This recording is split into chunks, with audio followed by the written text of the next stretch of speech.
साथियों, सोई हुई श्रद्धा को जागृत करें। आपको योग ऋषि के संदेश से पढ़कर सुनाते हैं। आइए सुनते हैं। मनोविज्ञान के आधार पर यदि हम अपने विश्वासों, मान्यताओं, आदतों तथा विचारों का परीक्षण करें तो मालूम होगा कि जीवन के 3/4 विश्वासों का आधार श्रद्धा पर अवलंबित है। तर्क तो केवल किसी नई सांसारिक समस्या के सामने आने पर उसे सुलझाने में कुछ थोड़ी सी मदद करता है। तर्क यदि स्वजनों की ईमानदारी पर संदेह किया जाए, उनके हर काम को अविश्वास की दृष्टि से देखा जाए, माता, पत्नी, संतान, मित्र आदि पर का भरोसा न किया जाए, तो मनुष्य पिशाच की तरह उद्विग्न और अनिश्चित हो जाए। उसका दैनिक जीवन आशंका एवं अनिष्ट की भट्टी में जल उठे। सुख और शांति के दर्शन दुर्लभ हो जाएं यदि अपने भविष्य तथा स्वास्थ्य पर से श्रद्धा खो दें तो निश्चय ही बहुत शीघ्र वह प्रत्यक्ष या अप्रत्यक्ष रूप से आत्महत्या कर लेगा। मित्रों, हमारा तात्पर्य यह नहीं है कि कोई बिना समझे बूझे चाहे जिस बात को मान ले और उसी भ्रम के ऊपर अपने जीवन रस को डाल दे। नहीं, यह बात मैं खूब सोचने, समझने, गहरा मनन करने, पूर्ण अनुसंधान करने के पश्चात ही कहता हूं और कोई बात हमारी माननी चाहिए। किंतु तर्क का अवलंब श्रद्धा हो। तर्क अगर करना है तो उसमें श्रद्धा का पुट जरूर हो। श्रद्धा की आधारशिला पर बैठकर ही तर्क सफल होगा, अन्यथा वह हल्के बादलों की तरह क्षण भर में एक स्थान से दूसरे स्थान को उड़ जाएगा।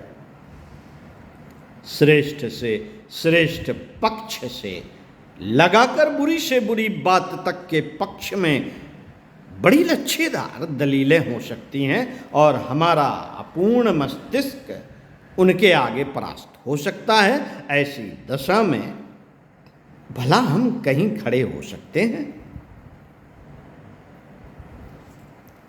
तर्क बेचारा अंधा और लंगड़ा है। वह मनुष्य जीवन की आधार भित्ति का निर्माण नहीं कर सकता और न ईश्वर तथा धर्म का मार्ग दिखा सकता है। तर्क की अंतिम गति नास्तिकता तक है। तर्क की अंतिम गति नास्तिकता तक है।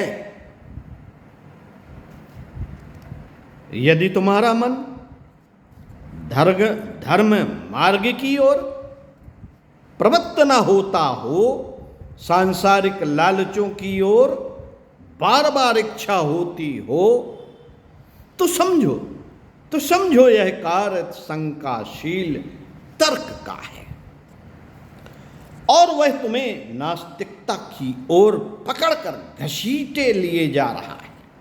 ऐसी दशा में तुम तर्क से तर्क का निवारण नहीं कर सकते। आग से आग नहीं बुझा सकते। आग से आग नहीं बुझ सकती। आग से आग नहीं बुझ सकती। अपना पथ प्रदर्शक चुनो। आप तो पुरुषों के पद चिन्हों की ओर देखो। ईश्वरीय ज्ञान की धर्म पुस्तकों से मदद मांगो। महापुरुष जिस मार्ग पर गए हों उसका अनुसरण करो। सोई हुई श्रद्धा को जागृत करो।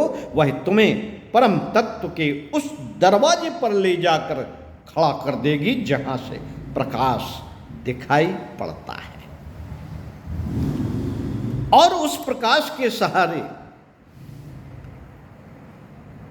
आत्मा अपने आप अपना मार्ग खोज लेती है। जैसे जैसे आगे बढ़ता जाता है वैसे वैसे सत्य का दर्शन होने लगता है। फिर हजारों तर्क मिलकर भी वहां विश्वास नहीं कर सकते। पाठक, आत्मी भाइयों एवं बहनों, अपनी आध्यात्मिक भूमिका में छिपकर बैठे हुए इस संदेह को चिराग लेकर ढूंढें और जहां कहीं उसे पाएं निकाल कर बाहर करें। तभी वे अपने जीवन का सच्चा लक्ष्य और मार्ग देख सकेंगे। अन्यथा विभिन्न दलीलों और शंकाओं की आंधी में इधर से उधर उड़ते रहकर भगवान श्री कृष्ण के शब्दों में वे संशयात्मक विनाश की ओर चली जाएंगे। वेदमूर्ति तपोनिष्ठ युग ऋषि पंडित श्री राम शर्मा आचार्य जी द्वारा अखंड ज्योति अक्टूबर 1940 पृष्ठ 6 व 7 में दिया गया संदेश। सुनने, चिंतन, मनन करने, अपनाने योग्य।